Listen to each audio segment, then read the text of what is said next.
since we haven't spoken to you for a while, how, just in general, what have you seen from the development of the defense from day one to today? Yeah, I think we're growing. I think that over the past half of the season, I guess I'd say that defensive coaches are getting to know the players and their strengths better. I think the players are starting to understand who we are and what our expectations are better. And I think it'll continue like that because what you know up to that point is just what you do against your own offense. So we've been growing. Coach, do you mind standing like here so this mic picks up too? Yeah, appreciate it. Thanks. Have you been forced to make some adjustments just to that talent that you have, what you wanted, just what you started out with at the beginning of the year today? We have made adjustments. I wouldn't say different than what we've wanted, but you always make adjustments based on who are the guys that are showing that they're playmakers, try to put them in position to do that a little bit more. Find out, for example, with the defensive line, what are their strengths? Are they better moving? Are they better playing violently and vertical? Those are types of things that you identify when you start playing real games, and what personnel is the best to put out on the field based on this style of offense, based on this style of offense. Those are things you learn as you play with your guys more. What goes into the decision to shuffle the inside linebacker rotation? Maybe there's a game moving against 1 snap or 6 snaps. How did you make that decision? So, part of the basis of this program is competitive spirit. You want the guys who are playing the best playing at all times, and sometimes that has to do with the opponent they're facing, and sometimes that has to do with the health of a player, and sometimes that has to do with simply who's playing better at that time. And so quite honestly, it's been a little bit of a combination, and I think that would go with multiple positions across the board. Speak kind of on Muma a little bit. He went from not playing as much to playing a lot Saturday. I was a returner unavailable. How did he perform against Illinois just overall in your eyes? I thought he played well. He made a lot of tackles. He was around the ball a lot. I think he's becoming more and more and more disciplined as opposed to just trying to just take off and find the ball, because there's times where your responsibility isn't such, and you need to trust your teammates to do their jobs. And I think he's understanding the big picture more and more, instead of just trying to purely be a ball hawk when your assignment at times doesn't allow you to do that. You talk about the defensive line. How do you feel about just the pressure you're getting on quarterbacks right now? Coach Fickle talked about sacks being overrated, and it's really just about how much you're getting after the quarterback. How do you feel like the defense has done so far? We always want to do better in terms of pressure on the quarterback. That's just the honest truth. I think that he's right about the quarterback feeling pressure is the main thing. We chart sacks, to be honest with you, but when we have our goals at the end of any given game, it's not a number of sacks, it's a number of havoc plays. Okay. We have a goal of 15 havoc plays because we do feel like it's more important for the quarterback to feel the pressure necessarily than actually getting the sacks. That being said, we all love sacks. Sacks are good too, yeah. Younger guys who've taken on bigger roles this year are many their years. Can you just speak to what you think each of those guys have done to become consistent?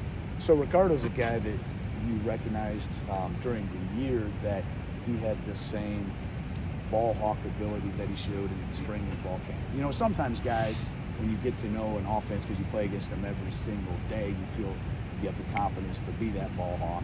He's shown that he can do that week in and week out while still being disciplined. So that's really good to see that carry over. Darrell Peterson's a guy that has shown, as we talked about havoc, he can create some havoc. And much like we were talking about Muma, what he's adapting to and getting better at is knowing when he has to be really disciplined and when he can turn it loose and be a little more freelance. You mentioned havoc plays. 15 per game was the goal? That's the goal. How frequently have you and Muma hit that goal this season? Probably about half the time. Half the time. Probably about half the time. Yeah. We asked you about Nyzier making the jump from D2 to Big Ten and the difficulties of that. How do you think he's doing? And then I guess now that you've kind of seen him do it, what is the biggest out? Is it playing in front of big crowds, bigger, faster people you're going against, all the above, I guess? I think he's done a really fantastic job. He is a competitor, so he expects to compete and win every rep, whether he's going against any named Division I program or named Division II program. That doesn't matter in his mind. I think the biggest step is how focused he or anybody has to be every single play, because everybody you're going against is really good. Probably in Division II, he was flat better than a lot of guys. And there's certain ones you really had to lock in on, and now it's all the time, but he's that type of kid. Personnel-wise, it seemed early on you guys operated with that dollar package, those 3 safeties on the field, and now you've added one more guy in the box, more of a 2-4-5 look. What kind of led maybe to the change in personnel, especially as Big Ten play came about? You know, it's look at the last 3 teams we've played is what it is. I mean, Rutgers, Iowa, and Illinois in particular the last few weeks, they are run-first teams. They're absolutely run-first teams. And so we felt like that was the best situation in those games, in those given situations. So I don't think you've seen the last of the dollar package. I don't know when it'll be. I don't know what it'll be. But, you know, I guess the bottom line is every week we got to go into it looking at what we think is the best matchup for what an offense does and what they do best, try to get them to play left-handed. How do you approach Saturday and try to face a guy like Marvin Harrison Jr. and just that passing game in general? Passing game in general is very, very good. Marvin Harrison Jr. is very, very good. I don't know that there's a corner in the country that can just lock him down in 7-on-7 drill. It just doesn't work that way. On the other hand, they got players everywhere, right? So you can't, and they've shown a good job of getting the ball other places if people are flat out doubling them too. They've done a really good job of that. So you have to balance when you really have your focus there, and you can't commit to that all the time. You have to trust your guys to be football players. So it's going to be a balance because they have ways to attack you whichever way you go. Is one of the other guys you mentioned, the tight end, Stover? Yes. What problems is he presenting? So he's as good as we've seen in terms of being a physical, very good blocking tight end, and also being a very good receiving tight end. And because he does both so well, when he shows blocking, you gotta attack. But that makes it then difficult when he shows blocking and sneaks out. And that's where the real difficulty comes in, because he is legitimately a guy who can hit you in the mouth. So you have to play physical there, and then he sneaks out. And makes big plays, especially in the red zone. The last couple games, the run defense has given 200 plus yards, obviously in different ways. They all presented some problems. What's your assessment of the run defense overall, and where you guys are at? We need to be big. We need to be better, right? But you make a good point. Iowa was one big hitter. We can't give up that one big hitter. There's no doubt about it. But it was one big hitter. Illinois, quarterback has over 100 yards rushing, not on design runs, on scrambles. So the numbers are probably a little bit misleading. That being said, with the University of Wisconsin, people shouldn't be able to run the ball on us. You mentioned Illinois' quarterback was rushing out, but how much of a concern is that for you moving forward as quarterback escaping the pocket, making plays? We've seen that a couple times here for you.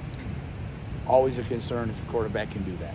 And we need to have awareness. We need to do a better job with our rush lane consistency against those types of guys. We need to do a better job when he does escape the pocket of playing with great leverage and space. So those plays where we're actually in position, which was a number of them, we're able to, if we can't make the play, turn them to where all help is. So we'll focus on that. We'll improve on that. And you got to be aware when the quarterback does that. What do you see as Kamoi Latu's role in this defense? Because Pickles talked about it a couple of times, like maybe just a little too emotional, had to get him out of a couple of games early in the season. Now we see him kind of do some things in the box, some in the back end. Like, what do you see his skill set right now? So he is an emotional player, which is a really, really good thing when it's pointed in the right direction. And that's a perfect example of us getting to know players better and players getting to know us better so that we can put him in the right position to do what he does, right? So maybe you've seen him in a little bit of different spots that allowed him to turn it loose a little bit more. Maybe you've seen a couple times where like, okay, this is all 100% here about eye discipline, and we don't need the big ass hit right now, excuse my language. So maybe you make some adjustments in that regards, but it's about getting to know our guys and what their strengths are and where it's best to rotate and where it's best to turn loose. Safeties-wise, it seems Preston Zachman's another guy who's gotten a good amount of play. Meanwhile, Travion Blaylock hasn't played as much since the first few weeks. What have you kind of seen from those two guys? One in Preston, and the reason he's been able to get on the field, and maybe not as much for Travion? So I'm going to go right back to where the questions was about the inside linebackers. You know, this program is partially, it's about our competitive spirit. It's about always scratching and clawing to get better. And we're not going to make a permanent decision in preseason camp that's going to last through week 12. It's constantly going to be evaluated. And how you do this given week is, in addition to the other data we have from the previous week, is going to determine what your opportunities are moving forward regardless of position. So it's constantly under evaluation. The guys we feel like are performing the best or the healthiest or fit best against the offense that we're playing that week, those are the guys you'll see on the field. Playing Ohio State, is there any extra emotion for you given your connection, or is it kind of old hat with your experience at Michigan State? I mean, it's a big football game, which absolutely fires you up. And yes, there's history, probably more so for Coach Fick than there is for me, to be quite honest with you. But I was at Michigan State for a number of years playing against Ohio State when my uncle was the head coach and my dad was a position coach, right? I mean, that's more personal than it is now. But what we are getting to do is play against a team that's rated at the very top of the country and see where we're at. Sure. Has Jordan been able to do much this week, and you kind of have any feel if he's going to be ready for Saturday? Still in the process. But I'm optimistic. I can tell you that. I hope he's going to be ready to go, but I guess time will tell. So with saw Christian Allegro, get in the game late against Illinois, but having him, Johnston Clona, Braden Moore kind of on travel rosters, just what does that do for true freshmen to get that experience early on to travel with the team? And how does that help them later on? It's huge, right? It's huge, especially you talk about Christian. He was in absolute crunch time. And he was in absolute crunch time because of the work he's put into this point, right? If you would have made that decision preseason, as we were talking about, he wouldn't have been in that situation. But he keeps working, coming in, putting in extra time to where the trust has increased so much. And now he's been on the field and had a pass breakup in a critical situation, and all of a sudden it's like, oh, I can do this. I can do this. And I felt the stress, and it's okay, I can handle it. So those make big differences for guys. Like getting out on special teams in big games like this in front of the crowds. I mean, that's a huge step as well. So we're trying to get guys those opportunities, but they have to earn them. If I could ask you a question on Marty Stride. He's a captain, plays on special teams.